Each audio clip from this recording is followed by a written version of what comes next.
Yo les amis, j'espère que vous allez tous très bien, et je suis super content de vous retrouver pour une nouvelle analyse. Alors après avoir évoqué hier les 5 meilleures surprises de ce début de saison, le complément naturel, le complément logique de cette vidéo était tout trouvé, quelles sont les formations qui, elles, déçoivent, et pourquoi sont-elles déjà condamnées à vivre une année noire?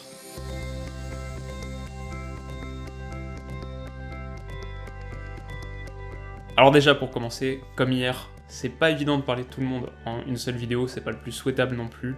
À mon avis, donc j'ai décidé d'écarter quelques formations qui pourtant pourraient légitimement prétendre au rang de déception. C'est le cas par exemple d'Everton, relégable après 15 journées et dont les rêves de top 6 semblent loin. Dans une certaine mesure de Monaco, pas condamné, mais tout de même 13ème et encore très irrégulier. Un peu de Dortmund qui a laissé filer beaucoup de points en route et pourrait le regretter alors que la course au titre n'a jamais été aussi ouverte.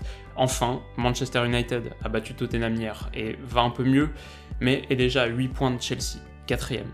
Encore une fois donc, il y avait de quoi faire, mais il a fallu aussi faire des choix.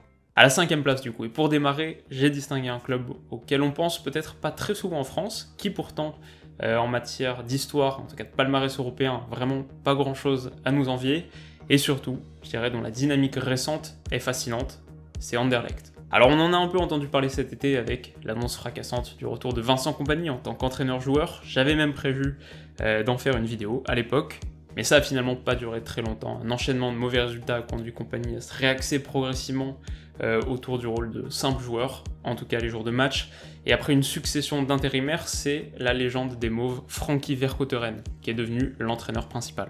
Alors de ce que j'ai compris, l'objectif reste de développer une identité footballistique un peu guardiolesque. Le 4-3-3 offensif continue à être le système dominant et sur toutes les stats que je trouve, le contrôle de la possession demeure au cœur des idées de Kompany et Vercauteren.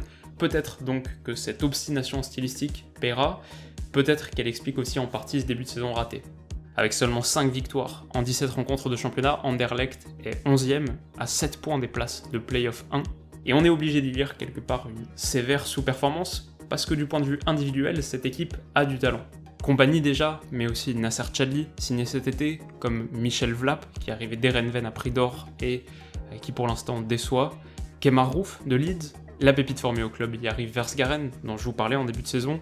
Tu peux compter Samir Nasri aussi, même si c'est quand même moins convaincant et on l'a plus vu depuis début octobre. Voilà, il y a du talent, mais au-delà des douleurs de croissance qui sont peut-être naturelles quelque part quand tu changes autant de choses, le club est également miné par les blessures. La compétence du staff médical, ou en tout cas son entente même, est parfois remise en question, comme récemment par l'ex-entraîneur Van Asbroek, à voir ce que ça vaut. Le point positif peut-être, c'est que les supporters lâchent pas l'affaire, continuent à manifester leur soutien. Bien sûr, la situation est très loin de leur convenir, mais on est dans une démarche plutôt positive et constructive. Le club tend la main, il y a des échanges fréquents avec la direction. Apparemment, les supporters ont pu rencontrer Kompany il n'y a pas si longtemps que ça, donc voilà. Le climat pourrait être bien pire, il l'est dans d'autres clubs dont on va parler aujourd'hui. Donc personnellement, je dirais que je suis pas hyper pessimiste. S'il y a des supporters d'Anderlecht parmi vous dans les commentaires, n'hésitez pas à nous faire part de vos impressions, mais personnellement, je dirais que je suis pas hyper pessimiste. Attention en revanche, la situation pourrait s'envenimer si l'Europe s'éloigne trop. L'année dernière, une piteuse dernière place en play-off leur avait coûté une qualification continentale pour la première fois en 56 ans. Donc quelque part, Anderlecht dérive lentement et il va falloir redresser le cap. En 4ème position ensuite, c'est direction l'Italie pour parler du Milan AC, et là le constat est assez simple. 11ème de Serie A, 5 victoires en 14 matchs, en 14 matchs aussi seulement 13 petits buts, déjà 20 points de retard sur le rival / leader interiste. On peut pas dire que la saison ait démarré fort. Alors, comment l'expliquer maintenant? Déjà sur le front de l'attaque, il y a des carences sévères, après avoir oscillé entre un 4-3-2-1 sapin de Noël et un 4-3-1-2 sous Marco Giampaolo, son licenciement et l'arrivée sur le banc de Stefano Pioli a définitivement installé un 4-3-3 offensif. Sur le papier, plutôt intéressant, avec notamment la présence en sentinelle d'Ismaël Benasser, que j'aime beaucoup, mais sur le terrain, terriblement improductif. Piontek n'est plus que l'ombre de lui-même, 3 buts en Serie A et des matchs qu'il traverse comme une âme en peine. Çalhanoğlu est pas catastrophique, surtout récemment, mais même à son meilleur niveau, c'est pas vraiment un joueur de différence, et globalement les ailes manquent cruellement de percussion. Rafael Leao joue surtout des bouts de match et n'a pas vraiment convaincu. Finalement, la seule bonne surprise, et avec 3 buts, il est co-meilleur buteur du Milan AC, ce qui est malheureusement significatif, c'est le latéral gauche, Théo Hernandez, dont les déboulés sur le côté apportent un peu de vitesse. Voilà, on parle en ce moment d'un potentiel retour d'Ibrahimovic, et sans doute que cette équipe manque un peu de caractère, t'as pas de vrai leader naturel contre les gros, contre les semi-gros, c'est d'ailleurs systématiquement décevant, que ce soit contre la Fio, contre Naples, contre la Lazio, la Roma, l'Inter, la Juve, 6 matchs, t'as 1 nul, 5 défaites. Donc sur ce point, pourquoi pas, mais en matière de jeu, je suis pas convaincu que ce soit la solution. Et si t'avais peut-être ne serait-ce qu'un Justin Kluivert sur le côté ou apparenté, ça irait mieux.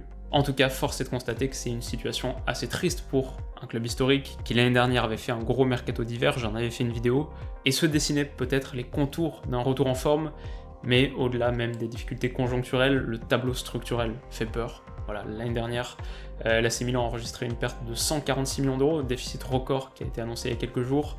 Ils ont dû renoncer à la qualif en Europa League sous la menace du fair play financier. Voilà, il y a tout un tas de choses qui font que le futur est pas très radieux. On espère au moins que sur le plan sportif, on les verra redresser la tête cette saison, surtout quand tu vois ce qui se trame du côté de l'Inter, et surtout pour un club aussi légendaire que le Milan AC. On monte sur ce podium des infortunés, et on reste cette fois en Italie pour parler d'un cas qui, là, mériterait largement une vidéo à part entière, c'est celui de Naples. Alors, pour une équipe qui a été 3 fois dauphin de la Juve sur les 4 dernières saisons, qui a atteint par moments des niveaux de performance extraordinaires, qui était par moments également une des équipes les plus télégéniques du continent, bah la chute est extrêmement rude puisqu'une série de mauvais résultats voit le club pointer à la 7ème place, à déjà 17 points du leader l'Inter, 8 matchs consécutifs sans victoire, toutes compétitions confondues, et cette mauvaise passe a eu pour conséquence des effets profonds. L'excentrique président napolitain Aurelio De Laurentiis est désormais en conflit ouvert avec ses joueurs, pour une histoire en gros de mise au vert punitive qu'il a voulu imposer, un retiro d'une semaine que les joueurs ont refusé. Ça s'est un peu calmé ces derniers jours, mais ça n'empêche pas qu'on pourrait avoir pour conséquence un exode, peut-être même dès cet hiver, et pas de n'importe qui, des Haaland, Koulibaly, Mertens, etc. Après honnêtement c'est assez dur à jauger tant les choses peuvent aller vite à Naples, qui est un club comme on le sait profondément volcanique, sans doute trop. Personnellement je dirais que j'y lis les séquelles d'une direction tout simplement mal structurée et trop tyrannique. Après il y a pas mal de choses à dire aussi, simplement niveau foot, peut-être qu'Ancelotti a fait son temps, ça aide pas non plus d'avoir un Lorenzo Insigne qui est en dessous de tout cette saison, qui a pas marqué dans le jeu depuis la première journée, un but sur 35 tirs cadrés. Quoi qu'il en soit, c'est forcément une déception. Alors ensuite, Arsenal, et brièvement là, parce que j'en avais déjà fait une vidéo spécifique il y a quelques mois, mais globalement les problèmes constatés à l'époque restent les mêmes. Une production offensive moyenne dans le meilleur des cas, seulement 19,74 XG créé pour 20 buts, c'est tout simplement la 10e meilleure attaque de Premier League. Défensivement, c'est pas serein non plus. Au-delà même des stats qui sont pas bonnes, le fait d'avoir une charnière centrale très lente, ça t'empêche finalement de presser avec efficacité, parce que tu peux pas te permettre de la faire monter très haut sur le terrain, tu peux pas te permettre de laisser beaucoup d'espace dans son dos, et le résultat c'est un bloc d'Arsenal qui est beaucoup trop étiré, et forcément un entrejeu débordé. Ça a fini par coûter la tête d'Emery il y a quelques jours, et pour l'instant c'est Freddy Ljungberg qui assure l'intérim. On va bien voir si ça peut donner quelque chose d'intéressant, notamment ce soir contre Brighton, mais globalement c'est une saison qui démarre très mal pour Arsenal, et le club continue à enchaîner les déceptions. Enfin donc, tout en haut de ce top 5, vous l'avez peut-être déjà deviné, c'est avec beaucoup de peine que je place mon Noël, et j'aurais pas pensé dire ça il y a quelques mois. Retour de Juninho et établissement d'une structure sportive plus en phase avec l'air du temps, nouveau coach inexpérimenté mais charismatique, et surtout symbole d'une ouverture au changement. Ce début de saison fantastique aussi, 3-0 à Louis II, 6-0 contre Angers. Alors j'étais pas du tout de ceux qui parlaient d'aller défier Paris, honnêtement je pense que je vois une année plus compliquée, largement plus compliquée que beaucoup d'entre nous, mais pas de cette ampleur non plus, pas au point de rebrousser chemin aussi vite, de te rabattre sur un Rudy Garcia qui a pour l'instant rien apporté de particulièrement tangible, en lequel je crois pas beaucoup, et ça aussi malheureusement j'en ai déjà parlé. Donc maintenant, est-ce que la suite sera plus heureuse? J'espère. Ton aventure européenne n'est pas terminée, tu peux encore finir premier de ton groupe en battant Leipzig à domicile, donc ça serait assez extraordinaire. Honnêtement, même un beau parcours en Europa League redorerait significativement le blason.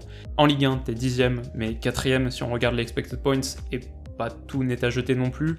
Si les blessures se calment aussi, parce que c'est un point catastrophique en ce moment, bah tu pourrais t'améliorer en tout cas à la marge.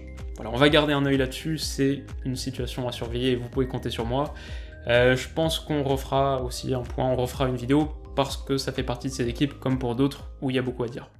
En tout cas voilà les amis, c'est donc la fin de cette courte analyse, et j'espère bien sûr qu'elle vous aura plu. Si c'est le cas, n'hésitez pas à mettre un petit pouce bleu, le petit like, ça m'aide. Si vous voulez pas rater la prochaine qui sort donc samedi matin à 10h, mettez vos réveils. Si vous voulez pas rater ça et que c'est pas encore le cas, vous pouvez bien sûr vous abonner à la chaîne, ça m'aide et ça m'encourage énormément. Donc voilà. De notre côté, quoi qu'il arrive, on se retrouve très vite pour la suite. Alors d'ici là, comme d'habitude, passez bien sûr une excellente soirée, une super fin de semaine et prenez soin de vous surtout. Bisous.